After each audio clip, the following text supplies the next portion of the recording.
বান্দা-বান্দীদের মধ্যে যারা নিজের উপর জুলুম করেছে, নিজের উপর অত্যাচার করেছে, নিজের উপর অন্যায় করেছে, গুনাহের কাজ করেছে, ওই গুনাহ নিয়ে যেন আমার বান্দা-বান্দীরা কোনো টেনশন না করে, ওই গুনাহ নিয়ে যেন আমার বান্দা-বান্দীরা কোনো চিন্তিত না হয়, হতাশ হয়ে না যায়, আমি আল্লাহ তাআলা রব্বুল আলামিন সমস্ত পাপ ক্ষমা করে দেব।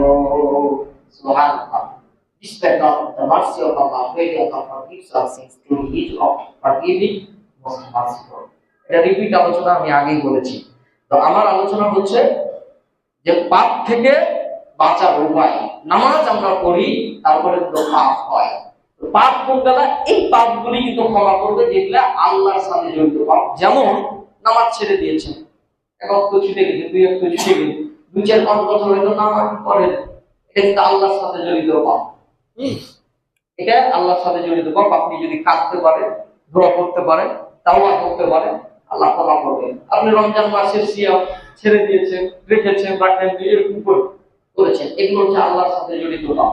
আর এই কোয়ালিটি আল্লাহর নামে আপনি কসম খেয়ে ফেলেছেন, কসম করেছেন, যদিও ঘটনাটা সত্যবাদ, আল্লাহর কসম হচ্ছে সত্য ঘটনা, এরকম ভাবে আপনি তো কসম করেছেন, এইগুলো হচ্ছে আল্লাহর সাথে জড়িত পাপ।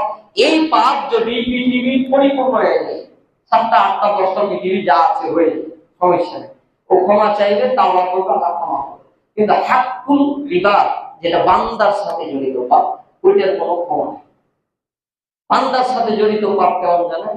5 ওয়াক্ত নামাজ পড়ি, কিন্তু তারপরেও পাপ করি, আমি করি, আপনি করি, আমরা করছি, সবাই করছি। বান্দার সাথে জড়িত পাপ ধরেন বান্দার হক নষ্ট করা। বান্দার আপনি কি করলেন? হক নষ্ট করলেন। আপনি হক নষ্ট করে আপনি কি করতেছেন? আপনি সম্পদের পাহাড় গড়ার চেষ্টা করছেন, জমি জায়গা দখল করে নিচ্ছেন, চাঁদাবাজি করছেন, সন্ত্রাসী কর্মকাণ্ড করছেন, হত্যা করছেন। আমার চাচাকে বা আপনার বাবাকে বা আমার বাবাকে হত্যা করলেন, আপনি আল্লাহকে বলছেন আল্লাহ ভুলে গেছি, ক্ষমা করো, আল্লাহ মাফ করো, মানে আমার কাছে এটা ক্ষমা চাই করো। আপনার চুরি করেছে আমি, দেখেন আপনার আমি ক্ষতি করেছি, আপনার জমি জায়গা দখল করে আপনাকে বিশ্ব ক্ষতি বানিয়ে দিই, আপনি পথের ভোগী, আপনি যে দুবেলা দুটো খাবেন, সেই খাওয়ানোর কোনো ওয়ে নাই, প্রসেস নাই, পন্থা নাই, পথ নাই, আপনাকে ভিক্ষা করতে হচ্ছে।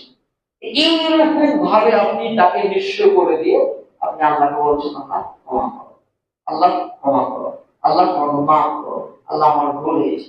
এখন আপনি নিজেই চিন্তা করেন যেটাকে আল্লাহ ক্ষমা করবেন।